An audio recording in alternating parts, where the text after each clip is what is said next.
Message de Monseigneur Philippe Christori en ce vendredi 15 juillet 2022. La vie s'est manifestée et nous vous l'annonçons. Dieu est vie. L'actualité de la société est marquée par la guerre en Ukraine que nous ne devons pas oublier. Avec le temps qui passe, notre attention peut se relâcher. Notre prière, et pour certains, les actions sont nécessaires. Je veux remercier toutes les personnes qui accueillent avec générosité des familles dans la durée. Par ailleurs, le pouvoir d'achat est en berne, le lancement d'un nouveau gouvernement est difficile, les tensions sont grandes entre les partis politiques, alors que la France a besoin que tous les talents soient mis en commun pour aborder les problèmes de la vie en société. Le réchauffement climatique est bien là et atteint violemment certains pays. Pour notre Église, des questions se posent aussi quant à la gouvernance suite à des abus. Le suicide d'un jeune prêtre est choquant. La prière doit être intense. La synodalité est le chemin positif à continuer localement pour recevoir du Saint-Esprit les bonnes intuitions afin que l'évangélisation se déploie dans une profonde fraternité. Mais voici que depuis quelques semaines, suite à une décision de justice américaine, rejaillit le débat de l'avortement. Des Français militent pour inscrire dans la Constitution le droit à l'avortement. Le Parlement européen a demandé jeudi 7 juillet que le droit à l'avortement soit inscrit dans la Charte des droits fondamentaux de l'Union européenne. Face à cette campagne politique, l'Église a le devoir de parler, car nous reconnaissons la pleine dignité de l'être humain dès sa conception dans le sein maternel. Chrétiens, nous sommes aussi citoyens et nous prenons place dans le débat public sur les questions éthiques. Certains nous le reprochent, mais au nom de quoi ? Ne sommes-nous pas libres de parler dans un pays de liberté ? Commençons par prendre un peu de hauteur. Dans la Bible, nous lisons qu'à l'origine, il y avait dans le jardin d'Éden l'arbre de vie. C'est là que Dieu plaça l'homme et la femme pour qu'ils vivent en pleine harmonie avec lui et entre eux. Il y avait encore l'arbre de la connaissance du bien et du mal, et de celui-ci, il était interdit d'en manger les fruits. Tentés par le démon qui vint sous l'apparence d'un serpent, c'est pourtant ce qu'ils firent. Ils mangèrent du fruit défendu, se découvrant nus et, pris par la peur, ils se cachèrent de Dieu. Ils perdirent l'état d'innocence originel en choisissant la désobéissance. Dorénavant, toute vie humaine serait atteinte par la peine et la mort, conséquence du péché des origines. Pourtant, Dieu n'abandonne pas sa créature et vient, par le Fils divin fait chair, Jésus, s'offrir lui-même en sacrifice pour nous sauver de la mort et rouvrir le chemin du ciel. Depuis, l'humanité a accru infiniment son savoir et ses capacités scientifiques et industrielles. Elle est devenue maîtresse de son destin, bâtissant des projets toujours plus audacieux. Capable d'organiser la vie sociale et économique au niveau planétaire, elle s'est affranchie de Dieu, comme un adolescent en crise claque la porte de la maison familiale. Elle a choisi un chemin dans l'indépendance absolue de son Créateur, envers qui elle exprime au mieux de l'indifférence, au pire un mépris total en niant son existence.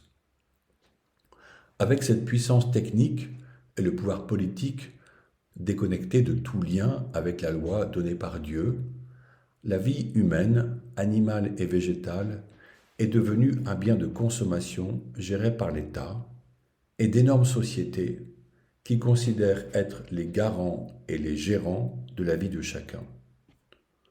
La gestion de la crise sanitaire fut une explicitation majeure de ce pouvoir humain et politique. On observe ainsi que les décisions en faveur de l'avortement n'ont plus aucun lien avec le don divin de la vie, mais se construisent à partir des lois pragmatiques votées démocratiquement après un fort matraquage médiatique. L'enfant n'a pas droit à la parole, le géniteur à peine plus, seule la femme, puisque c'est son corps.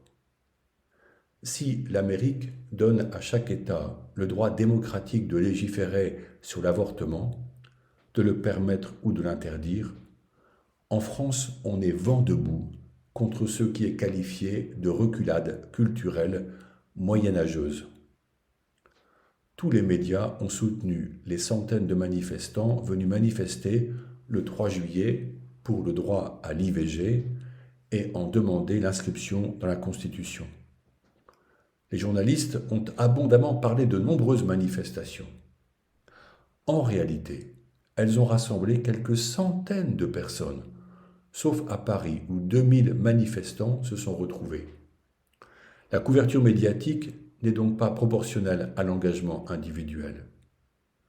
Si nous n'avions pas eu connaissance de ces chiffres, nous aurions pensé que toute la France était bloquée par les manifestations. Dans ces mêmes médias, aucune place n'est donnée à des personnes pro-life, opposées à l'avortement. Et quand une exception existe, le choix est souvent caricatural. En France, le sujet de l'avortement est-il tabou? Peut-on affirmer que la vie est un don qui rend illicite tout geste volontaire qui la supprime? A-t-on le droit de parler de l'enfant à naître, non pas en termes d'amas cellulaire, mais comme on parle d'un enfant fragile qu'il convient d'accueillir et de protéger? Peut-on parler de ce petit être niché dans le sein maternel, dont l'identité lui est singulière par son ADN unique?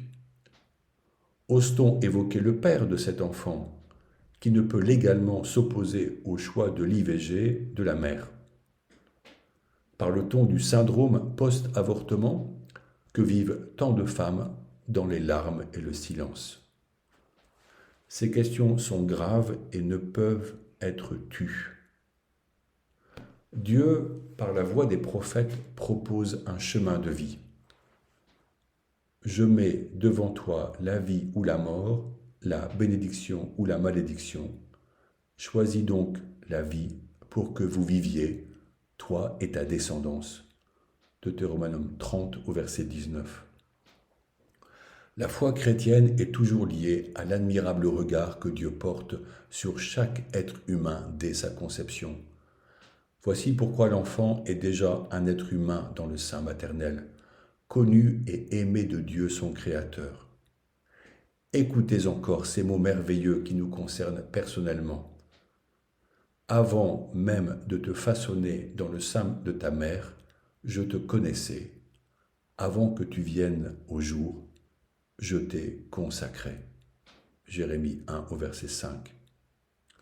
Aussi, l'Église reprend avec joie les paroles de l'Écriture que l'on trouve par exemple dans la première lettre de Saint Jean.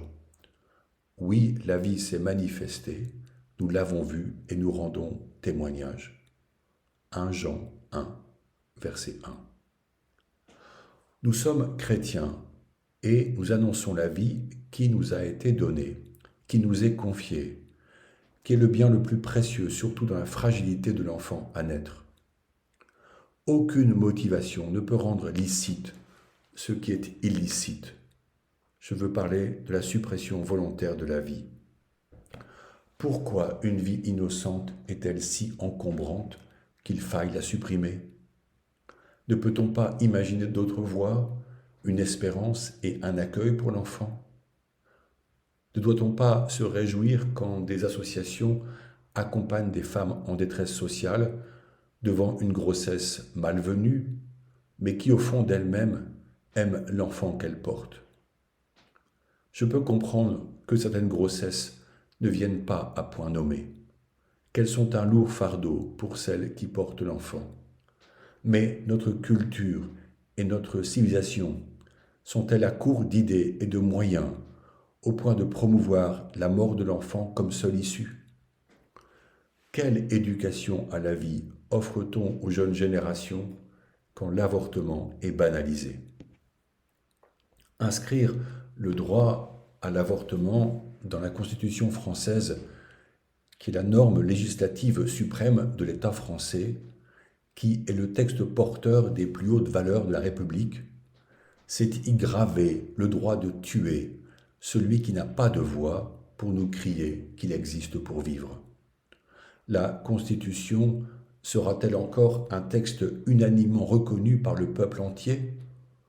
S'il est vrai que selon la République, c'est le peuple qui rend légitimes les lois admises par la majorité, celle-ci a-t-elle systématiquement la vérité sur des sujets aussi vitaux? Si la majorité fait la loi, est-ce la preuve que la loi est bonne? Inscrire un droit à l'avortement pour le fixer dans le marbre, est-ce un progrès pour l'humanité? Ne serait-ce pas surtout une nouvelle fracture dans notre peuple français? Comme chrétiens, nous sommes des citoyens et nous revendiquons le droit de dire non au projet liberticide et homicide qu'est l'IVG, car l'avortement est le terme d'un échec plus qu'un bien. En conscience, nous ne pouvons pas admettre qu'il soit présenté comme un bien, puisqu'il est fondamentalement un mal. Nous désirons un vrai débat, sans préjugés idéologiques. La vie mérite d'être mieux considérée. Dieu nous l'a donné comme le bien suprême à chérir, dont nous devrons un jour rendre compte. Nos enfants méritent mieux pour leur avenir, et nous voulons les préserver de la souffrance silencieuse de celles et ceux qui n'ont plus leurs enfants à chérir. Pasteur de ce diocèse de Chartres, je rends grâce pour les personnes qui accueillent la femme en détresse, abandonnée parfois du Père, qui lui offrent un lieu d'écoute et parfois un espace de vie pour pouvoir donner le jour à leur enfant. Je rends grâce aussi pour ceux et celles, prêtres et laïcs, qui sont présents pour écouter et prier, avec celles qui n'ont pas gardé leur enfant, avec l'espérance que chacune reçoive une parole de miséricorde et d'amour, car rien ne peut, pas même notre péché, limiter l'amour de Dieu. Il est temps de prier ensemble. Notre prière est la force et l'arme essentielle face au combat à mener en faveur de la vie, de toute vie. Reprenons cette prière si antique du IIIe ou IVe siècle, pleine de confiance envers la Vierge Marie. Sous l'abri de ta miséricorde, nous nous réfugions, Sainte Mère de Dieu. Ne méprise pas nos prières quand nous sommes dans l'épreuve, mais de tous les dangers, délivre-nous toujours, Vierge glorieuse et bénie.